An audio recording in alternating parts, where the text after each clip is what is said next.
Perhaps one of the most pivotal stories of our lifetime is that of atrazine. Many of you have probably heard of it, most of you probably haven't. Today we'll spend a few minutes going over some key points of the story of atrazine and how it affects people all over the planet. Make sure to stay until the end of the video to hear about how insane this story gets and if the use of atrazine is actually worth the risk. Atrazine is a herbicide widely used to prevent weeds in corn, soybeans, sugarcane, and on golf courses and even residential lawns. It was invented in 1958 in the Geigy Laboratories, which is now Novartis Pharmaceuticals, and it's currently manufactured by Syngenta, a multi-billion-dollar agro-business chemical company in Switzerland.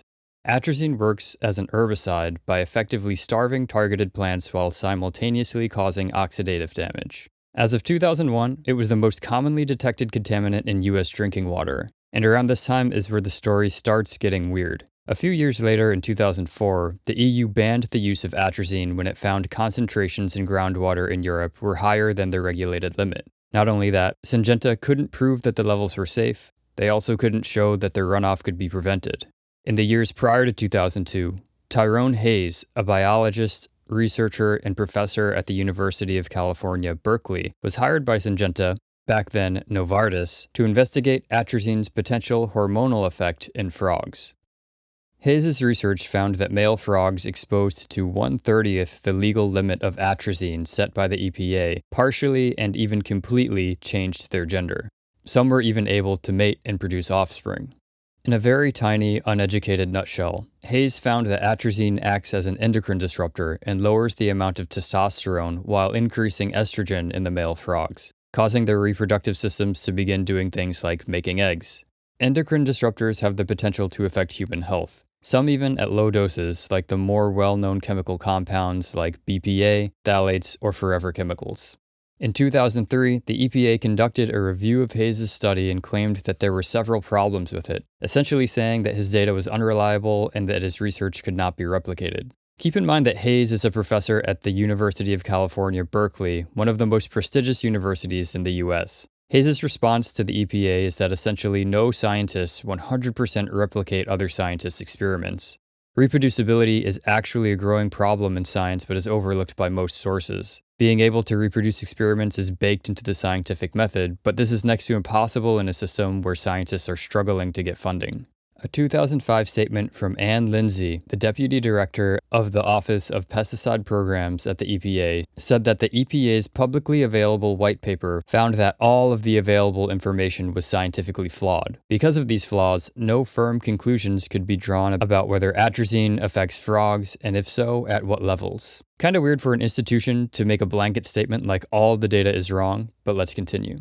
In 2006, the EPA stated, "The risks associated with the pesticide residues pose a reasonable certainty of no harm," and even went as far to say that atrazine doesn't affect amphibian sexual development, as Hayes' research, as well as other independent scientists' research, demonstrated. Then the EPA said studies so far suggest that atrazine is an endocrine disruptor in 2007. At this point, you're probably as lost as I am. Is atrazine harmful? Does it affect the reproductive systems in frogs?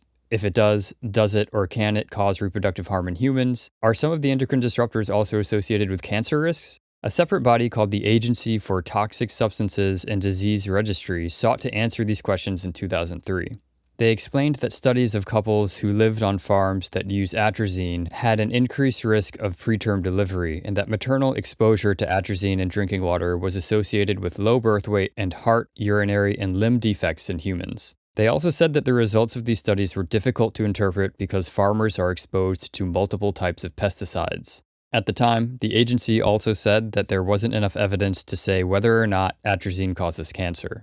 If you remember, in the beginning of the video, we said in 2001, atrazine was the most common contaminant in drinking water in the US. 9 years later, in 2010, 20 water companies filed a class action lawsuit against Syngenta due to high concentrations of atrazine in their topwater. By 2012, Syngenta agreed to pay $105 million to help remove atrazine from the affected water supplies, and although they settled out of court, they continued to deny any link between atrazine and health problems in humans. The following year, in 2013, a Texas study showed that babies from counties with high atrazine levels were twice as likely to develop birth defects when compared to counties with low levels of atrazine. Despite this, and despite Hayes and other independent scientists' findings, Syngenta funded a 2014 study that found the literature on atrazine and pregnancy-related health outcomes is growing rapidly, but the quality of the data is poor, with most papers using aggregate rather than individual-level information. This echoes the EPA's claim in 2005 that all the available scientific information about atrazine was flawed. Seems like saying poor data is almost a get-out-of-jail-free card from Monopoly at this point.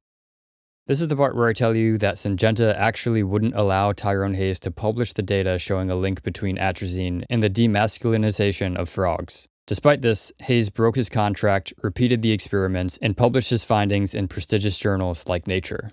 With all of the winding back and forth between independent scientists saying atrazine causes negative health effects in humans or frogs, and Syngenta and the EPA saying that it doesn't, you're probably wondering what the overall benefit of atrazine is to begin with. It's estimated that the United States alone uses 80 million pounds of atrazine per year, and that 500,000 pounds are spread through rainwater across the United States every year. It used to be the most common water contaminant in the United States, but now is probably surpassed by glyphosate. Okay, the important part. Atrazine, when used on corn, increases yield by 1%. A 1% increase in crop yield. You might think that 1% is a lot, and in some cases it is, but we have to ask ourselves, is a 1% increase in yield worth potentially damaging the environment, our health, or our future generations? And it looks like it most certainly is damaging our frogs. The EU didn't think so in 2004, so they banned it. My big question is this: if atrazine has any detrimental effects in terms of reproductive health or cancer, even if that effect is small, is that effect made worse when compounded with other environmental exposures? If we're exposed to atrazine in our drinking water, phthalates, BPA, forever chemicals, glyphosate, airborne pollutants, heavy metals, and other environmental contaminants, what is the compounded effect on our health? At this point, after learning about atrazine and the debate around its safety, the debate alone is enough to make me want to at least filter my water in case there are any other compounds in it that can affect my health. Now, I'm just a normal person doing research on a computer and am by no means giving any sort of advice. Do whatever suits you, look stuff up. If the evidence isn't there for you to be worried about atrazine, don't be worried about it. The story of atrazine is long, and the story of Tyrone Hayes is even longer and more interesting. This will most likely be part 1 of a multi-part series. If you found any of this informative or helpful, or if you have more important information that I didn't mention, please let us know in the comments. And please hit subscribe for more content like this. Also, if you're from a country that isn't the US, what are the laws like there for herbicides, pesticides, and chemical safety? We're all learning here, so we look forward to your thoughts in the comments. Thank you so much for watching. Take care.